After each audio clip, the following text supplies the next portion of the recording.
ஒருத்தருக்கு வாழ்க்கையின் மேல் அவ்வளோ ஒரு வெறுப்பு. படித்தும் வேலை இல்லை, வறுமை. எத்தனையோ ஆபீஸ் அலுவலகம் ஏறி இறங்கியாச்சு. ஆனா படித்த படிப்புக்கேற்ற வேலை இல்லை. சரி, எந்த வேலை கிடைச்சாலும் செய்யலாம் என்றால் சரியாக சம்பளம் தருவதில்லை என்ற விரக்தியில் ரோட்ல நடந்து கொண்டே போகையில் ரோட்டில் ஒரு பழைய ஓட்டை காயின் கிடக்கிறது.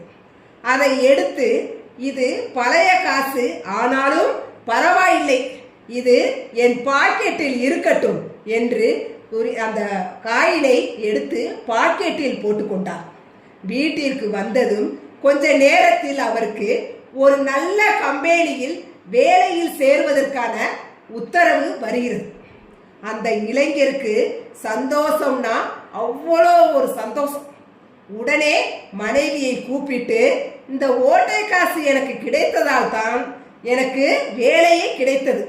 அதனால் இந்த ஓட்டை காயினை என்னுடைய சட்டை பாக்கெட்டில் பத்திரமா வை என்று சொல்லி கொடுக்கிறார். தினமும் வேலைக்கு போகும்போதெல்லாம் அந்த சட்டை பாக்கெட்டின் மேல் தொட்டு கும்பிட்டுட்டு தான் போவார்.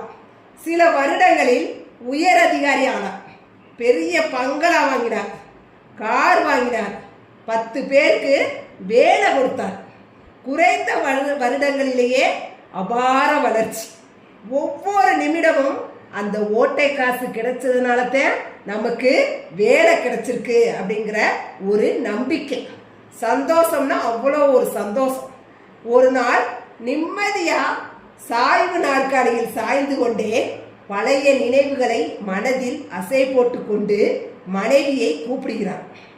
அந்த ஓட்டை காசை போய் எடுத்துட்டு வா.